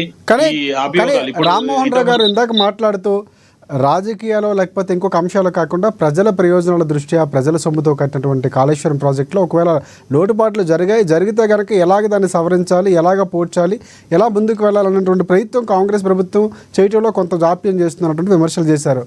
మీరేమంటారు? అయితే కాళేశ్వరం కానీ, ఫోన్ ట్యాపింగ్ కానీ, లేకపోతే ఈ కార్ రేస్ కానీ, దాన్ని ఏదైతే చట్టం దానిపైన చేసుకుని పోతుంది. ఖచ్చితంగా వీటి మీద ఆల్రెడీ ఎంక్వైరీలు అవుతున్నాయి. లాస్ట్ టైం KTR ని రమ్మంటే కూడా నేను US వైస్ వచ్చిన తర్వాత వస్తా అని చెప్పి ఒక పిటిషన్ అప్లై చేసుకున్నాడు. దానికి వాళ్ళు కూడా కమిషన్ కూడా ఓకే రైట్ అని చెప్పింది. ఇప్పుడు రేపు వచ్చిన తర్వాత మళ్ళీ నోటీస్ సర్వ్ చేస్తున్నారు కదా. ఎట్టి పరిస్థితుల్లో కాకపోతే రామ్మోహన్ గారు అన్నట్టు కొంచెం జాప్యం జరిగింది, నేను దానికి కాదంటలేను అసలు. ఇంకోటి ఏంటంటే ముఖ్యమంత్రి గారు కూడా ఇప్పుడు రేవంత్ రెడ్డి గారు ఏం చెప్తున్నారంటే, నేను ఖచ్చితంగా కక్ష సాధింపు చేయను, జరిగే దాని మీదనే నేను ఆలోచిస్తున్నా తప్ప కక్ష సాధింపు చేయాలనుకుంటే మటుకు గతంలో నేను డ్రోన్ ఎగరేస్తేనే నన్ను తీసుకుపోయి లోపల పెట్టిరు, నేను ఆ రకంగా ఆలోచిస్తే మటుకు వీళ్ళని ఖచ్చితంగా ఎక్కడ కూడా నేను ఉపేక్షించేది లేదు, కానీ నేను కక్ష సాధింపులకు పోను, చట్టం దాని పని అది చేసుకుంటూ పోతుంది, నేను ఏదైతే చట్టాన్ని నేను గౌరవిస్తా కాబట్టి లిబరల్ ఇస్తున్నా, ప్లస్ ఏదైతే డ్యామ్ సేఫ్టీ అథారిటీ కానీ లేకపోతే కమిషన్ కానీ ఇవన్నీ ఏమైతే జరుగుతున్నాయో అవి జరిగి ఆ నిర్ణయం వచ్చిన తర్వాత మటుకు ఖచ్చితంగా ఒకవేళ జాప్యమైందా అనే మాట మటుకు వాస్తవం. కానీ వీళ్ళు ఏదైతే కాళేశ్వరం, అలాగే ఇంకొక అంశం కూడా ఇంకా అంటే తుమ్మల నాగేశ్వరరావు గారు చెప్తున్నటువంటి వ్యాఖ్యలు కొంచెం విరుద్ధంగా ఉన్నాయి. ఈటల చెప్పినటువంటి వ్యాఖ్యలు లేకపోతే హరీష్ మాటలు ఇందాక మొన్న ఆయన చెప్పినటువంటి వ్యాఖ్యలు కొంచెం విరుద్ధంగా ఉన్నాయి. ఆయన దగ్గర కొన్ని ఆధారాలు ఉన్నాయని చెప్తున్నటువంటి పరిస్థితి. ఆధారాలు ఉంటే ఇప్పటికే ఆయన మీడియా ముఖంగానూ లేకపోతే పవర్ పాయింట్ ప్రజెంటేషన్ ద్వారా చెప్తే చెప్పొచ్చు, కానీ ఎక్కడ చెప్పినటువంటి దాఖలాలు లేవు. కానీ ఇప్పుడు మాట్లాడుతున్న మాటలు భిన్నంగా ఉన్నాయి. ఎందుకు? ఆ ఉపసంఘంలో ఉన్నటువంటి ముగ్గురు కూడా 3 రకాలుగా మాట్లాడుతున్నారు అన్నటువంటి వ్యాఖ్యలు చేశారు రామ్మోహన్ రావు గారు. అంటే ఇది వివరణ ఇవ్వాల్సిన అవసరం, ఎందుకంటే రాజకీయాల కోణంగా కాకుండా ప్రజాధనం దృష్ట్యా ఆలోచించాల్సిన అంశంగా చెప్తున్నారు ఆయన. ఈటల రాజేందర్ గారు ఏమన్నారు, మంత్రివర్గంలో నిర్ణయం తీసుకున్నాము, ఆ నిర్ణయం ప్రకారమే ముందుకు పోయినామని చెప్పి ఆయన అబద్ధాలు మాట్లాడడం జరిగింది. అది ఆ అబద్ధాన్ని ఖచ్చితంగా దాన్ని మళ్ళీ నేను పిటిషన్ లో జాయిన్ అవుతాను, నేను ఖచ్చితంగా నేను ఆ మంత్రివర్గంలో అయితే నిర్ణయం కాలేదు, కమిషన్ కూడా ఇంతవరకు తుమ్మల నాగేశ్వర్, ఎందుకంటే ఉపసంఘంలో ఆయన కూడా ఒక మెంబర్, కానీ ఆయన పేరు ఎక్కడ ప్రస్తావించలేదు. ఆయనకు నోటీసులు ఇవ్వటమో పిలుస్తామని చెప్పడం అలాంటి వార్తలు కూడా ఎక్కడ వినిపించలేదు. ఆయన మొన్న ఈటల మాట్లాడిన తర్వాత స్పందించడం, నేనే స్వయంగా వెళ్ళే ప్రయత్నం చేస్తానని చెప్పినటువంటి వ్యాఖ్యలు చేశారు తప్ప ఎక్కడ కమిషన్ అలాంటి ప్రయత్నం చేయలేదన్నటువంటి కనిపిస్తుంది. మీరేమంటారు? లేదు, అంటే ఇప్పుడు ఆ కేసులో ఆయన ఎక్కడ కూడా ఇంప్లీట్ చేయలేదు, ఆయన పేరు లేదు, వాస్తవం మీరు అన్నది. కానీ అక్కడ వాస్తవాలు చెప్పడానికే ఆయన ముందుకు వచ్చి మంత్రివర్గంలో ఎక్కడ కూడా నిర్ణయం లేదు, కేసీఆర్ మాటనే మొత్తానికి వేదము, ఎవరు కూడా మాట్లాడింది లేదని. ఇప్పుడు నేను ఇంకొక మాట మిమ్మల్ని గుర్తు చేస్తా. ఇదే కవిత వెళ్ళి మన మంత్రివర్గంలో మహిళా మంత్రి లేదని చెప్పి ఖచ్చితంగా అందరు అడుగుతున్నారు అంటే కేసీఆర్ గారు ఇట్లా నవ్వుకుంటూ అన్నాడంటే ఈ ఉన్నోళ్ళంతా ఎవరమ్మా అని అడిగిండంట. అంటే అది ఏ రకంగా ఆన్సర్ వచ్చింది అనేది మనం అర్థం చేసుకోవాలి. అంటే కేసీఆర్ మాట్లాడేదంతా అప్పట్లో ఈ దిశగా మాట్లాడిండు కాబట్టి ఈ రోజు కూడా రేపు కేసీఆర్ కి అది తెలుసు, ఏదైతే కాళేశ్వరంలో మొత్తానికి అధికారులను నేను డైరెక్షన్ ఇస్తున్నా, నేనే నిలబడ్డా, నన్ను మించిన ఇంజనీర్ లేరు అనే రకంగా ఆయన మాట్లాడిండు. నేను అక్కడ అందరికీ తెలుసు, మీడియా ముఖంగానే మాట్లాడిండు. ఆయన పక్కన వచ్చి ఎక్కడ కూడా చెప్పలే, మీడియా ముఖంగా మాట్లాడిన వ్యక్తి ఈ రోజు నాకు సంబంధం లేదు అంటుండు. ఇప్పుడు ఈటెల రాజేందర్ కి ఆల్రెడీ టిఆర్ఎస్ లకి బీజేపీలకు పోయిండు. ఈ రోజు అప్పట్లో ఆయన ఒక ఫైనాన్స్ మినిస్టర్ ఉండే కాబట్టి ఆయన కూడా నోటీసులు పంపించడం జరిగింది. తర్వాత హరీష్ రావు అప్పట్లో మొత్తానికి ఆయననే బాధ్యుడు కాబట్టి ఆయనని, దాని తర్వాత కేసీఆర్ కి ముఖ్యమంత్రి. ఇప్పుడు ఆ రకంగా ముగ్గురికే నోటీస్ ఇచ్చిండ్రు. ఈ రోజు తుమ్మల నాగేశ్వరరావు ఏం చెప్పిండంటే, అయినంత మటుకు మంత్రివర్గంలో కనుక నిర్ణయం అయితే కాలేదు, నేను కూడా అప్పుడు మంత్రి ఉన్నా, నాకు తెలుసు. ఇప్పుడు ఇంకా ఆ రకంగా ఆలోచిస్తే మంత్రివర్గం నిర్ణయం అయిందా కాలేదా చెప్పడానికి పొంగులేటి శ్రీనివాసరెడ్డి కూడా అప్పట్లో టీఆర్ఎస్ బీఆర్ఎస్ లోనే ఉండే, ఆయన కూడా చెప్పొచ్చు రేపు అవసరం అనుకుంటే. ఇప్పుడు ఇక్కడ తుమ్మల నాగేశ్వరరావు గారు ఏమంటుండ్రు, అయినంత మటుకు నేను ఇంప్లీట్ అయ్యి అప్పట్లో ఉన్న కాపీస్ అంతా నేను చెప్తా, నాకు నా నోటీసులు అయితే లేదు, మంత్రివర్గంలో కూడా ఎక్కడ నిర్ణయం కాలేదనే రకంగా ఆయన కళాఖండిగా చెప్పడం జరుగుతుంది. రైట్. రామ్మోహన్ గారు ఇందాక ప్రశ్న రైజ్ చేస్తున్నారు, చెప్పండి. బీఆర్ఎస్ పార్టీకి సంబంధించి చాలా విమర్శలు ఎదుర్కొన్నారు, చాలా క్లియర్గా ఉన్న నేపథ్యంలో కేసీఆర్ రాబోతున్నారు. కానీ ఇక్కడ తుమ్మల నాగేశ్వరరావు మాట్లాడుతున్న మాటలు కొంత ప్రశ్నలుగా ఉన్నాయి. అవే ప్రశ్నలు కమిషన్ రేపు వేసే అవకాశం ఉంది. ఎందుకంటే ఎక్కడా కూడా సబ్ కమిటీకి రాకముందే ఆమోదం తెలిపారు, కాళేశ్వరానికి సంబంధించినటువంటి వ్యాఖ్యలు ఆయన చేశారు. ఉపసంఘంలో ఎక్కడ ఈ అంశాలు రాలేదు, ప్రాణహితో లేకపోతే మిగతా ప్రాజెక్టులకు సంబంధించినటువంటి అంశాలు వచ్చాయి తప్ప ఎక్కడ ఆ నివేదికలు లేవు, అవి కూడా నేను తీసుకువెళ్తాను అంటున్నారు. మీరేమంటారు? అందరికంటే ముందు ఈటల రాజేందర్ గారు విచారణ కమిటీ ముందు హాజరయ్యి అన్ని విషయాలు చెప్పడం జరిగింది. అక్కడ మళ్ళీ బహిర్గతంగా వచ్చి మీడియా ముందు బహిరంగ ప్రజలందరికీ విషయాలు చెప్పడం జరిగింది. వారు ఏమన్నారు క్లియర్ గా, కేసీఆర్ గారు ఎక్కడ కూడా సొంత నిర్ణయాలు తీసుకోలేదు, చాలా తెలివిపరుడు కేసీఆర్ గారు. ప్రతి ఒక్కరి దగ్గర సంతకాలు తీసుకున్నారు, అందరి ఆమోదంతో జరిగిందని క్లియర్ గా పత్రికాముఖంగా వారు చెప్పడం జరిగింది. ఇప్పుడు మీరు మాట్లాడితే ఏముంటదని నాగేశ్వరరావు గారు మాట్లాడితే దాంతో వచ్చేది పోయింది, కాంగ్రెస్ పార్టీ ఉంది కాబట్టి రేవంత్ రెడ్డి గారు మెప్పు కొరకు ఏదో మాట్లాడుతున్నారు. అంటే ఇంకోటి అంశం రామ్మోహన్ గారు, అంటే ఆయన దగ్గర కొన్ని నివేదికలు ఉన్నాయి, ఆ జీవోకి సంబంధించినటువంటి అంశాలు ఉన్నాయి, నేను తీసుకువెళ్ళి ఆ కమిటీ ముందు పెడతానని చెప్పినటువంటి వ్యాఖ్యలు కూడా ఉన్నాయి. ముఖ్యమంత్రి గారికి ఇవ్వాలి కదా జీవో, వారి సొంత దగ్గర పెట్టుకుంటే ఎట్లా? మరి ప్రభుత్వం వారు నడుపుతున్నారా, ముఖ్యమంత్రి గారు నడుపుతున్నారా?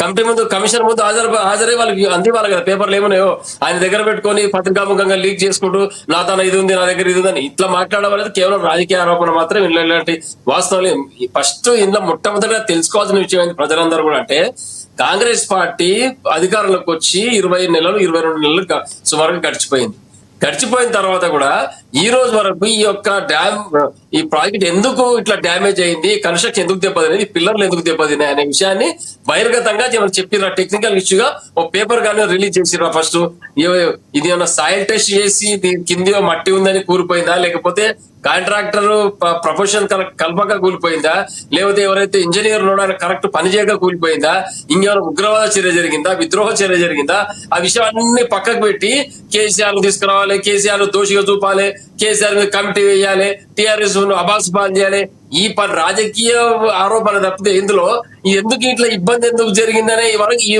అంశాన్ని ఈ రోజు వరకు కూడా టెక్నికల్ టీం ఒకటి పెట్టి దాన్ని విచారణ చేసి ఇది ఇందుకు వరకు కూలిపోయింది, ఇక్కడ ఈ భూమి కరెక్ట్ గా లేదు, మీరు కరెక్ట్ గా అంచనా వేయలేదు, కింద ఇసుక ఉంది, లేకపోతే బొగ్గుందని ఏదో పెద్దలు చెప్పి శివనే చెప్తున్నా కింద బొగ్గుందట అందుకే కూలిపోయింది అంటాడు. అదే విషయం పత్రికాముఖంగా బహిరంగంగా కేసీఆర్ మన రేవంత్ రెడ్డి గారు ఒక పేపర్ రిలీజ్ చేయాలి కదా, రిపోర్ట్ టెక్నికల్ రిపోర్ట్ రిలీజ్ చేస్తారా, ఇంకేం రిపోర్ట్ రిలీజ్ చేస్తారా, జరగాలి. ఆ 20 నెలలుగా జరగకుండా విచారణ కమిటీ ముంగల నేను రాజకీయ కక్ష పూరిత చర్య చేపడతలేను అనుకుంటున్నా. మళ్ళీ మీరు పెద్దలు పిలవడం, ఇప్పుడు రేవంత్ రెడ్డి లాగా తాపి మేస్త్రి కాదు కేసీఆర్ గారు, రేవంత్ రెడ్డి తాపి మేస్త్రి పని చేస్తున్నాడు, అది అందరికి అర్థం విషయం, ఆయనే చెప్పుకున్నాడు.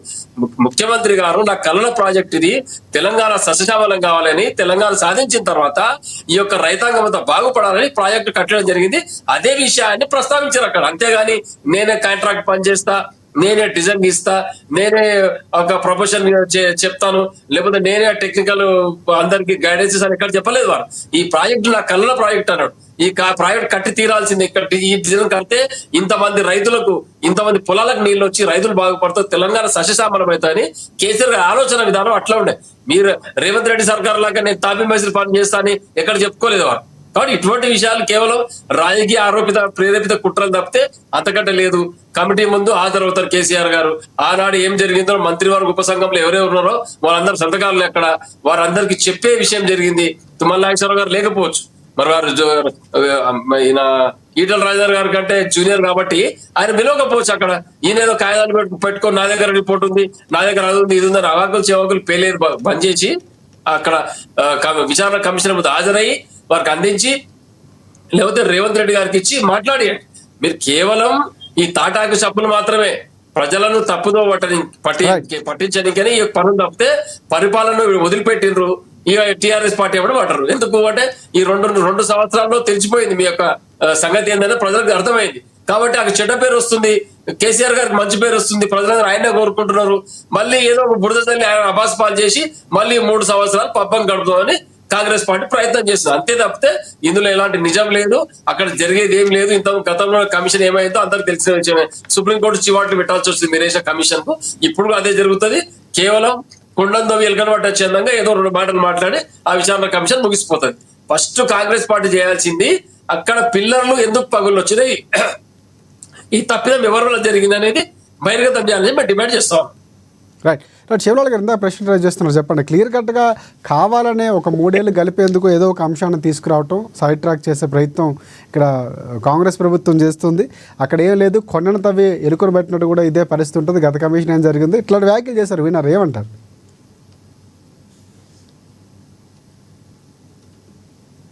శివలాల్ గారు వాయిస్ మ్యూట్లో ఉన్నట్టుంది మీది.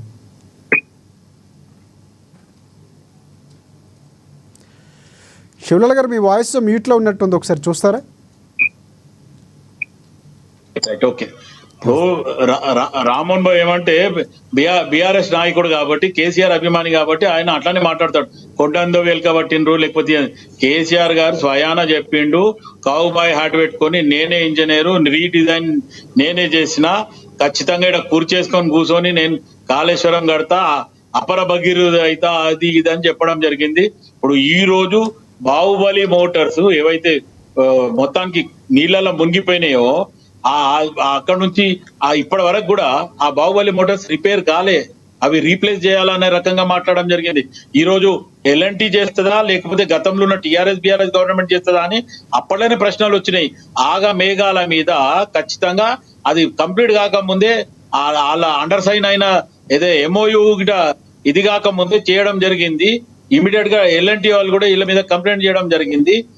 మేము ఖచ్చితంగా వాళ్ళ మీదనే వదిలేసినాము, వాళ్ళు ఖచ్చితంగా మా వర్క్ అయిపోక ముందే వాళ్ళు ఇనాగ్రేషన్ చేసిన అనేది కూడా వాళ్ళు చెప్పడం. ఇంకోటి ఏమంటే ఏదైతే పిల్లర్లు కుంగినాయో అక్కడ మటుకు నేను గతంలో కూడా చెప్పిన బొగ్గు నిక్షేపాలు కింద ఉన్నాయి, అక్కడ బేస్ లేకుండా పిల్లర్ నిలబడదు అనుకొని చెప్తే ఎల్ఎన్టీ వాళ్ళని పక్కన జరిపి కేసీఆర్ గారు తర్వాత ఆయనకు సంబంధించిన మనుషులను పెట్టి అక్కడ ఆ పిల్లరు లేపినరు అనేది కూడా అప్పట్లో బాధన వచ్చింది.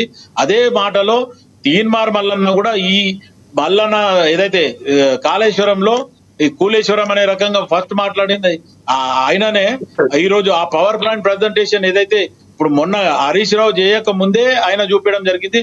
తర్వాత ఒక ఇంజనీర్ కూడా ఎవరైతే మన దగ్గర నిష్ణాతులైన ఒక ఇంజనీర్ కూడా దాని మీద క్యూ న్యూస్ లో ఎక్స్ప్లెయిన్ చేయడం జరిగింది, ఎక్కడి నుంచి ఎక్కడ పోయింది, ఎక్కడి నుంచి ఇప్పుడు ఆల్రెడీ తిమ్మిడి దగ్గర నుంచి రిసీవ్ చేసుకుని ఈ రోజు మళ్ళీ కిందికి పోయి పైకి రావాల్సిన అవసరం లేకుండే ఇది వాంటెడ్లీ కమిషన్ల గురించి లేకపోతే బడ్జెట్ పెంచడానికి రీడిజైన్ చేయడం జరిగింది అనేది ఖచ్చితంగా అప్పట్లోనే చెప్పడం జరిగింది. ఈ రోజు కొత్తగా చెప్పడం కాదు. కానీ ఈ రోజు కూడా మొన్న కాళేశ్వరం మీద ఎవరైతే Harish Rao power point presentation లో కూడా ఈ రోజు కూడా డౌట్స్ ఉన్నాయి. ఆర్ ఇంకోటి మహారాష్ట్రకేని ఏదైతే వీళ్ళు కమిట్మెంట్ ఎక్కడైతే అగ్రిమెంట్ చేసుకొని వచ్చిండ్రో ఆ మాట కేసీఆర్ స్వయాన చెప్తుండు, హరీష్ రావు మటుకు కాదంటుండు. మరిగా మామ అల్లుళ్ళ మధ్యనే ఆ తేడా ఉంది, ఒకసారి వాళ్ళే ఆలోచించుకోవాలి.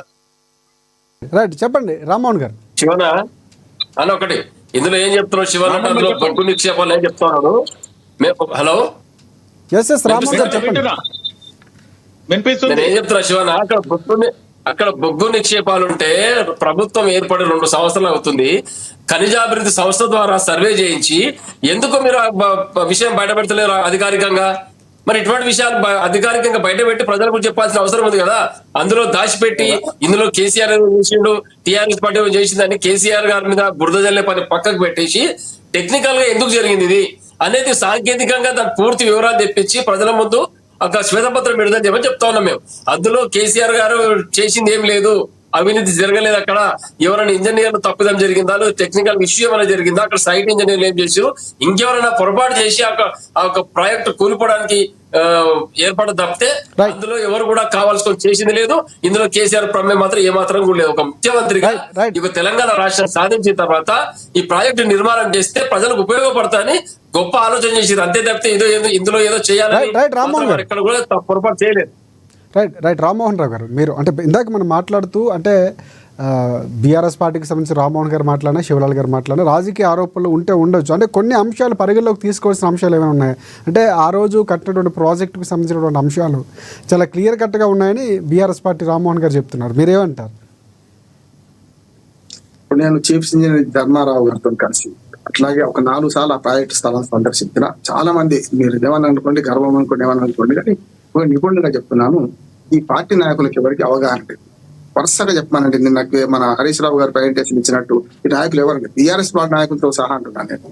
వరుసగా ఏ ప్రాజెక్టు డ్యామ్లు వెనక ఏది ఉంది వరుసగా చెప్పానండి, ఇక్కడ దాకా గన్నమల దాకా చెప్పలేకపోతున్నారు. అంటే అక్కడికి పోయి చూడలే వీళ్ళు ఎవరు కూడా. నేను స్పష్టంగా చెప్తున్నాను, టీఎంసీలకు హ్యూసెక్లకు తేడా అదే ఉన్న వాళ్ళు దీని మీద మాట్లాడుతున్నారు. వాళ్ళు గొప్ప నిక్షేపాలు ఉన్నాయా, ఏమున్నాయా, శివలాల్ యాదవ్ గారిని ఉద్దేశించి మాట్లాడుతున్నారు. చాలా మంది నాయకులు అవగాహన లేకుండా మాట్లాడుతున్నారు. నాకున్న అవగాహన చెందండి అంటే ఇది కూడా కొంతవరకు కావాలనే ఇలాంటి ప్రచారాలు చేపించి లేకపోతే రాజకీయంగా బయటకు వచ్చినటువంటి వార్తలుగా పరిగణించాలి.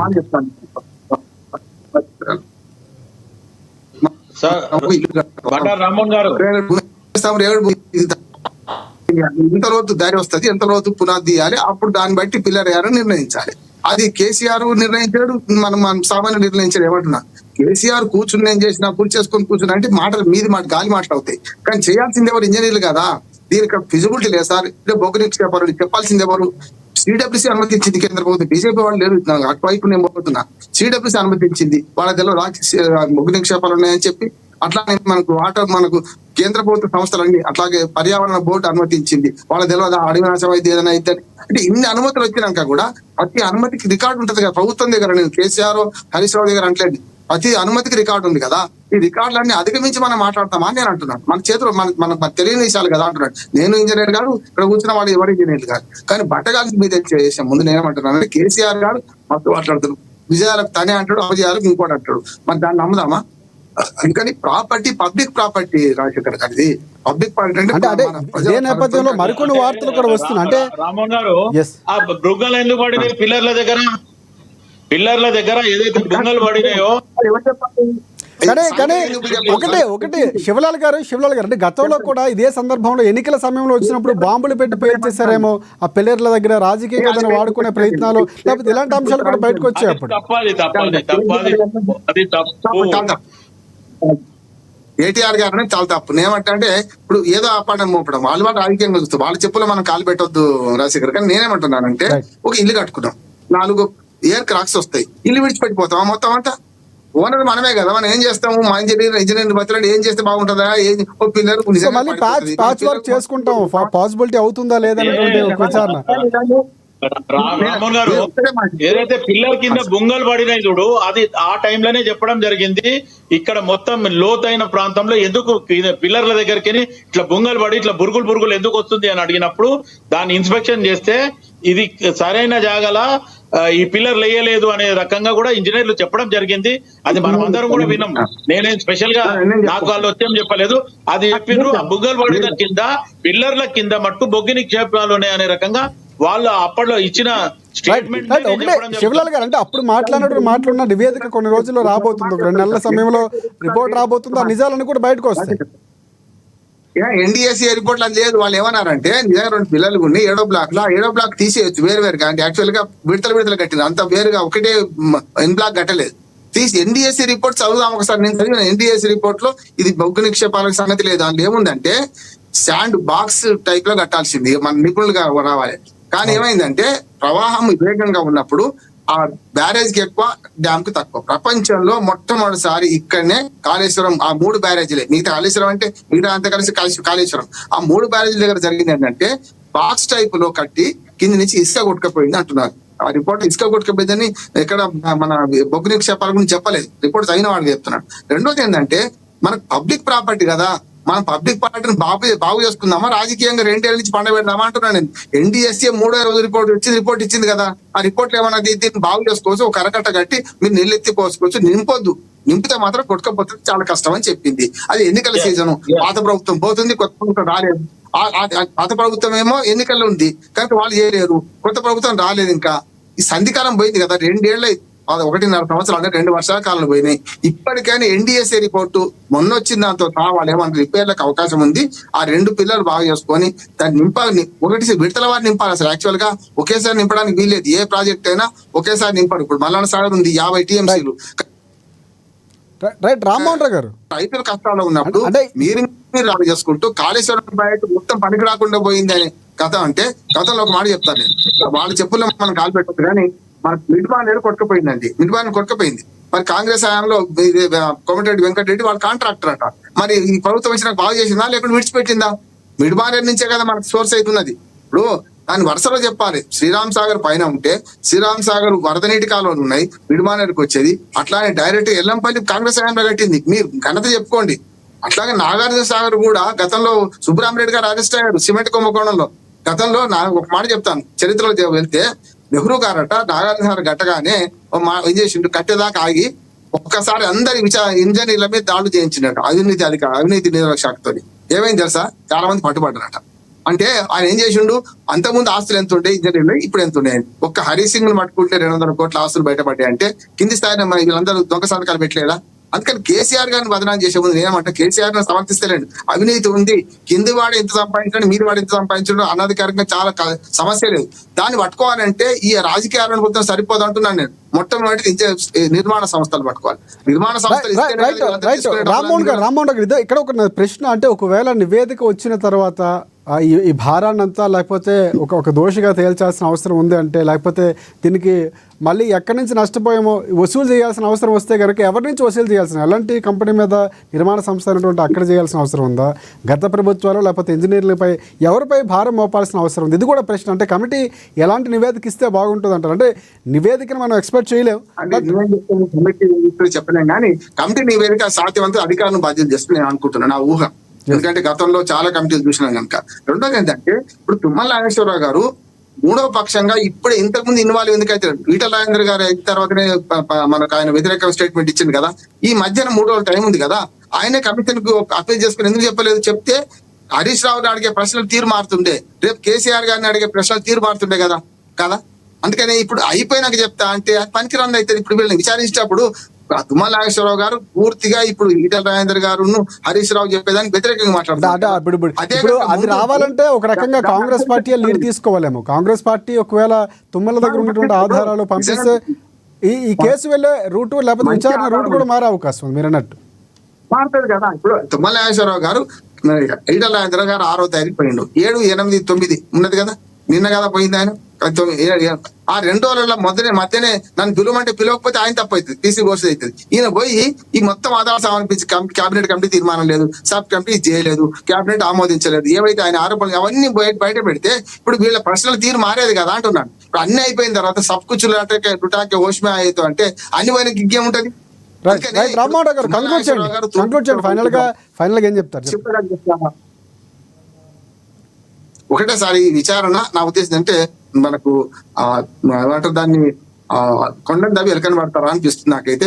అయినా సరే అవినీతి పరులు బయట పెట్టాలి, ఈ నష్ట నివారణ చర్యలు చేపట్టాలి. కాంగ్రెస్ ప్రభుత్వం నా విజ్ఞప్తి ఒకటే, దానికి అదే రాజకీయంగా విచారణ జరిగింది. ఇంకో 1-2 నెలలు, కానీ ఈ వర్షాకాలంలో పోతే మళ్ళీ నింపలేం కనుక ఇప్పటికైనా సరే దాన్ని బాగు చేసి మనందరికి ప్రజలకు నీళ్లు అందించాల్సిన బాధ్యత వాళ్ళది ఉన్నది. మిగతా అన్ని వాడుకుందాం. ఆ 3 డ్యామ్ బ్యారేజ్లలో బ్యారేజ్ కి ఎక్కువ, డ్యామ్ కి తక్కువ కనుక ఆ 3 కొంత రిపేర్లు చేసుకుని పనికొచ్చేటట్టు చేసుకుంటే మంచిది అంటున్నాను. రైట్. రామ్మోహన్ గారు మీరు కంక్లూడ్ చేయండి. అంటే రేపు కేసీఆర్ హాజరు కాబోతున్నారు, ఫైనల్ గా ఏం చెప్తారు మీరు? తప్పకుండా అండి. గడిచిన 2 సంవత్సరాలుగా కాంగ్రెస్ పార్టీ చేయాల్సిన పని ఇమ్మీడియట్ గా రిపేర్ చేయించి దాన్ని మనగడలోకి తీసుకొచ్చిన అవసరం ఉండే. ఇంతవరకు అక్కడ ఒక ఇటుక పిల్ల పెట్టిన పాపాలను, ఒక తట్ట సిమెంట్ పోసిన పాపాను ఇవ్వలేదు. ఖచ్చితంగా మళ్ళీ రాబోయే ప్రభుత్వం కేసీఆర్ గారి నాయకత్వంలో తెలంగాణ ప్రభుత్వం ఏర్పడుతుంది. తప్పకుండా మళ్ళీ కాళేశ్వరం ప్రాజెక్ట్ మేమే రిపేర్ చేసి ప్రజలకు అందుబాటులోకి తీసుకొస్తాం. ఇది మాత్రం వాస్తవం. ఈ రాబోయే 3 సంవత్సరాలు కూడా కాంగ్రెస్ పార్టీ బుద్ధి తెచ్చుకొని ఆ పని చేస్తుందని నేనైతే భావిస్తలేను. ఎందుకంటే కాంగ్రెస్ పార్టీ చెప్పేవన్నీ ఒక తీరు, చేసేదంతా ఒక తీరు. కాబట్టి రేవంత్ రెడ్డి గారికి ప్రభుత్వం నడిపే శక్తి లేదు, ఒక తెలివి కూడా లేదు. ఎటు తిరిగి ప్రజల యొక్క దృష్టిని మరల్చే ప్రయత్నం చేస్తున్నాం తప్పితే వాస్తవానికి ప్రజలు ఏం కోరుకుంటారు, తెలంగాణ వాసులకు మనం ఏం చెప్పినాం, మనం చేయాల్సింది ఏంటంటే దానిపైన ఎక్కడ కూడా వారి యొక్క పునఃసమీక్ష లేదు, ఆ పని చేసే యోచన లేదు. కాబట్టి తప్పకుండా రేపు కేసీఆర్ గారు కమిషన్ ముందు హాజరవుతారు, జరిగిన విషయాన్ని కూలంకషంగా వివరిస్తారు, మళ్ళీ దాంట్లో కడిగిన ముత్యాలకు బయటికి రావడం జరుగుతుంది. తప్పకుండా ఎవరైతే అవినీతి చేసిన అధికారులపై చర్య తీసుకొని మేము కూడా చెప్తా ఉన్నాం. పార్టీ ఎక్కడ కూడా అవినీతి పరుల చర్య తీసుకోవద్దని ఎక్కడ కూడా బీఆర్ఎస్ పార్టీ కావచ్చు, కేసీఆర్ గారు కావచ్చు ఎక్కడ కూడా మాట్లాడలేదు. కేసీఆర్ గారికి ఇందులో ఎలాంటి సంబంధం లేదు. ఒక ముఖ్యమంత్రిగా రాష్ట్ర ప్రయోజనాల దృష్ట్యా, తెలంగాణ ప్రయోజనాల దృష్ట్యా రైతులకు లాభం జరగాలి, ఈయన బీడుపడ్డ భూములన్నీ సస్యశ్యామలం కావాలి గొప్ప ఉద్దేశంతో ఈ ప్రాజెక్టు నిర్మాణం తలపెట్టాడు. అంతే తప్పితే ఇందులో డబ్బులు దండుకోవాలని కాదు. ఎందుకంటే తెలంగాణ రాష్ట్రాన్ని సాధించిన వ్యక్తిగా ఈ చరిత్రలో నిలిచిపోతాం. ఈ యొక్క పేరు వస్తుంది కాబట్టి కాంగ్రెస్ పార్టీ తట్టుకోవట్లేదు. ఎందుకంటే గడిచిన 5-6.5 దశాబ్దాలుగా దేశాన్ని రాష్ట్రాన్ని పాలించిన పార్టీ తెలంగాణకు చేసింది ఏం లేదు, అందరికి తెలిసిన విషయం. గతంలో ఉన్నటువంటి ఎప్పుడైతే తెలంగాణ రాకముందుకు రాజశేఖర రెడ్డి గారు, కిరణ్ కుమార్ గారు అసెంబ్లీలో ఏం మాట్లాడమన్నది విన్నాం. కరెంటు రాదు, తెలంగాణ ఆగమైపోతుంది అని ఏదేదో మాట్లాడేది. ఇటువంటి వాళ్ళు ఇక ప్రజల దృష్టి మరల్చడానికి ప్రయత్నం చేస్తారు. కేసీఆర్ కూడా అవినీతి పరుడని ముద్ర వేయడానికి ప్రయత్నం చేస్తారు తప్పితే తెలంగాణలో అన్యాయం జరిగిన, తెలంగాణకు నష్టపోయిన, తెలంగాణకు లాభం చేయకూడదు వీళ్ళకి దృష్టి లేదు. ఇప్పుడు ఇక్కడ పొరపాటు జరిగింది, ఆ పొరపాటు సరిదిద్దాలి ఇమీడియట్ గా. ఆ పొరపాటు ఎందుకు జరిగిందో కూడా ప్రజలకు తెలపాల్సిన అవసరం ఉంది. దీనిపైన దృష్టి పెట్టమని కాంగ్రెస్ వాళ్ళకి నేను చెప్తా ఉన్నాను.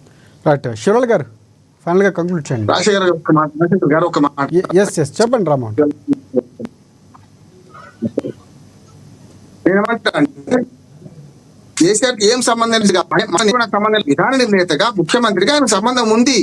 అవినీతితో ఆయన కూడా ప్రభుత్వంలో కీలక బాధ్యత ఆయనే, ప్రథమ పౌరుడు ఆయన రాష్ట్రానికి. లేదు ఖచ్చితంగా ఇప్పుడు మంచికి నేనే ఇవన్నిటికి నేనే అన్నప్పుడు చెడుకు కూడా ఆయన బాధ్యత వహించాలి కదా అంటున్నాడు. అట్లని అవినీతి మొత్తం ఆయనే చేసిన అంటలేదు నేను. ఈటల రాజేందర్ గారు సమిష్టి బాధ్యత ఎట్లా చెప్పిండో, మన హరీష్ రావు ఎట్లా చెప్పిండో ఈయన అది చెప్తుంటాడు.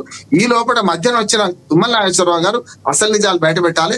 మంత్రివర్గ ఉపసంఘంలో ఉన్నారు, ఈ ప్రాజెక్ట్ ఎందుకు మార్చారు ఏం లేదు అనుకోండి, ఎంత చెప్పిన అబద్ధాలు మొత్తం కొట్టేయచ్చు కదా.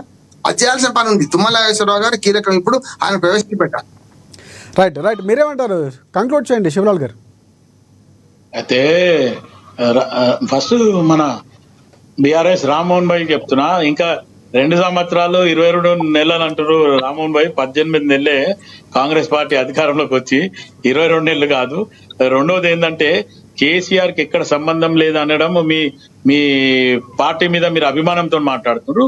మొత్తానికి ఆ జరిగిన కాళేశ్వరంలో ఏదైతే ఆ స్టోరీ మొత్తంలో కేసీఆర్ అండర్లైన్ నడిచింది. కేసీఆర్ చాలా సార్లు ప్రెస్ మీట్ మాట్లాడడం జరిగింది. హరీష్ రావు మటుకు నీటిపారుదల శాఖ మంత్రి ఉండే కాబట్టి ఆయన అక్కడ దగ్గరుండి ఆయన కూడా చూసుకున్నాడు అనే రకంగానే ఆయన మీద అభియోగం. ఇప్పుడు ఈటల రాజేందర్ ఆ టైంలో ఫైనాన్స్ మినిస్టర్ ఉండే కాబట్టి ఆయన మీద కూడా అభియోగం. ఇప్పుడు బండారు రామ్మోహన్ గారు అన్నట్టు ఖచ్చితంగా రేపు తుమ్మల నాగేశ్వరరావు గారు రేపు ఇంప్లీడ్ అవుతాడు ఖచ్చితంగా. ఏదైతే అప్పట్లో ఉన్న మా ఏమంటారు ఏదైతే మంత్రివర్గంలో నిర్ణయం తీసుకోలేదు, ఏదైతే కేబినెట్ లో నిర్ణయం తీసుకోలేదు అనేది ఏదైతే ఆయన మాట్లాడుతుండో అది ఆల్రెడీ అథెంటిక్ డాక్యుమెంట్ ఉంటది. కాబట్టి అథెంటిక్ డాక్యుమెంట్ ఏదైతే ఇప్పుడు మొత్తానికి అందరు మంత్రుల దగ్గర సిగ్నేచర్ తీసుకున్నారు అంటున్నారు, కానీ మంత్రివర్గంలో నిర్ణయం తీసుకోలేదు అనేది ఈ రోజు తుమ్మల నాగేశ్వరరావు గారు చెప్పడం. ఒకవేళ అది రేపు అయిన తర్వాత ఆయన ఇంప్లీట్ గిట్ అయ్యి ఆయన డాక్యుమెంట్ చూపిస్తే మటుకు ఖచ్చితంగా ఈ కేసు మలుపు వేరే రకంగా మలుపు తిరుగుతుంది. రైట్ అలాంటి మార్పులు కూడా జరగాలని కోరుకుందాం. రైట్, థ్యాంక్ యూ డిబేట్ లో పాల్గొనేందుకు శివలాల్ గారు, మీకు కూడా ప్రత్యేక ధన్యవాదాలు. అలాగే రామ్మోహన్ గారు బీఆర్ఎస్ పార్టీ సంబంధించి మీకు కూడా ప్రత్యేక ధన్యవాదాలు. అలాగే ప్రముఖ రాజకీయ విశ్లేషకుడు రామ్మోహన్ రావు గారికి కూడా ప్రత్యేకంగా ధన్యవాదాలు. అండ్ చూద్దాం, అంటే కేసీఆర్ గారు రేపు రాబోతున్నారు. ఇందాక బండారు రామ్మోహన్ రావు గారు మాట్లాడినట్టు తుమ్మల తర్వాత ఏమైనా మళ్ళీ మరొకసారి మారే అవకాశం ఉందా? సో ఎలా ఉండబోతుంది? కమిషన్ నివేదిక చాలా కీలకంగా కాబోతుంది. ఇటువైపు ఎవరిది తప్పు, అందులో బాధ్యులు ఎవరు, వారిని ఎలాగా శిక్షించబోతున్నారు, వాడికి సంబంధించినటువంటి ఎలాంటి నిర్ణయాలు తీసుకోబోతున్నారు, ఇవి చాలా కీలకంగా కాబోతున్నాయి. సో మొత్తానికి కేసీఆర్ రేపు రావటం ఒక రకంగా చర్చనీయాంశంగా ఉంది. సో ఎలాంటి ప్రశ్నలు ఉండబోతున్నాయి, తుమ్మల చెప్పినటువంటి అంశాలు ఏదైతే ఉపసంఘానికి సంబంధించి లేకపోతే క్యాబినెట్లో మంత్రుల సంఘంలో ఎక్కడా కూడా అంశం రాలేదు, సబ్ కమిటీ అవ్వకముందే దానికి ఆమోదం పొందింది అనేటువంటి వ్యాఖ్యలు ఏవైతే ఉన్నాయో సో ఆ దిశగా అడిగే అవకాశం ఉంది. అసలు దానికి సంబంధించినటువంటి అంశాలు ఏ విధంగా ప్రశ్నలు ఉండబోతున్నాయి, రేపు 11 గంటలకి కేసీఆర్ హాజరు కాబోతున్నారు. చూద్దాం ఎలా ఉండబోతుందో. మరిన్ని అప్డేట్స్ కోసం చూస్తూనే ఉండండి.